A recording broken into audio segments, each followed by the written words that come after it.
ಅಯ್ಯೋ ಸುಮ್ಮನೆ ಇರೋ ರಾಧಿಕಾ, ಹಳೆದನ್ನೆಲ್ಲ ನೆನ್ಪು ಮಾಡಿ ಯಾಕೆ ಹೊಟ್ಟೆ ಉರಿಸ್ತೀಯ? ಅಯ್ಯೋ ನನ್ನ ಬಂಗಾರ, ನೀನ್ ಬೇಗ ಬಾ. ಅದ್ಯಾವುದೋ ನಾಯಿ ಪಟ್ಟಕ್ಕೇರತ್ತಂತ ಅಕ್ಕನ ಜೊತೆ ಸೇರ್ಕೊಂಡು ಬಂದು ಬಳಗನೆಲ್ಲ ಕರಿಯಕ್ಕೆ ಹೋಗಿದ್ಯಾ?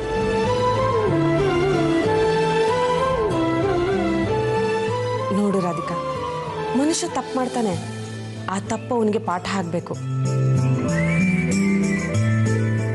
ತಪ್ಪು ಮಾಡೋದೇ ಹವ್ಯಾಸ ಆಗೋದ್ರೆ ನಮ್ಗೆಲ್ಲ ಏನ್ ಬೆಲೆ ಇರುತ್ತೆ ಹೇಳು?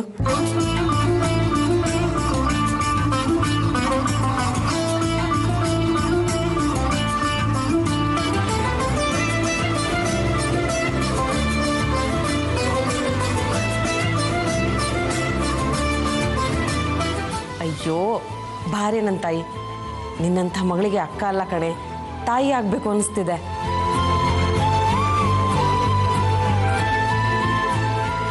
ರಾಧಿಕಾ, ಇನ್ಮೇಲೆ ಈ ಮನೇಲಿ ನೀನು ಯಾರಿಗೂ ಹೆದರ್ಬೇಕಾಗಿಲ್ಲ, ನಿನ್ ಜೊತೆ ನಾನಿದ್ದೀನಿ.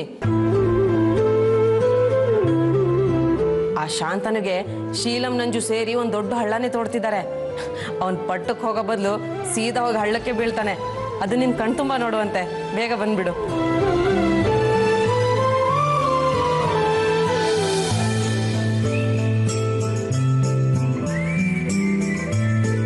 ಮತ್ತೆ ನಿನ್ ಕಣ್ಣೀರು ಅವನಿಗೆ ಸುಮ್ಮನೆ ಬಿಡುತ್ತಾ? ಬೇಗ ಬಂದ್ಬಿಡಮ್ಮ, ಸರಿನಾ? ಆಯ್ತು. ಏನಮ್ಮ ಇದು, ಇಷ್ಟೊತ್ತವರೆಗೂ ನೀನಾ ಮಾತಾಡ್ತಾ ಇದ್ದಿದ್ದು? ಯಾಕೆ ಇನ್ನೂ ನನ್ನ ಮೇಲೆ ಅನುಮಾನನಾ? ಸರಿ ಬಿಡಿ, ನೀವ್ಯಾರು ನನ್ನ ಹತ್ರ ಮಾತಾಡಬೇಡಿ. ನಿಮ್ಮ ಮನೆ ಸೊಸೆಯಾಗಿ ನಾನು ಏನು ಮಾಡಬೇಕೋ ಅದನ್ನು ಮಾಡ್ತೀನಿ. ನೀವು ನಂಬಿದ್ರಷ್ಟು ಬಿಟ್ರಷ್ಟು. ಅಮ್ಮ, ನೀವನ್ನ ತಪ್ಪು ತಿಳ್ಕೊಂಡು ಸಾರಿ. ನೀವು ಬದಲಾಗೋದಂದ್ರೆ ಅದು ಸಾಮಾನ್ಯದ ಮಾತಾ? ಏನಪ್ಪ ಅಪೂರ್ವ ಸಂಗಮ ಆಗೋಗಿದೆ. ಅವ ಅಕ್ಕನ ಬಾಯಿಂದ ಬರ್ತಿರೋ ಮಾತು ಕೇಳಿ ನಾವು ದಂಗಾಗ್ಬಿಟ್ವಿ. ನಾನು ಹೇಳಿದ್ರೆ ನನ್ನ ಮಾತೇ ನಂಬಲಿಲ್ಲ ನೀವು.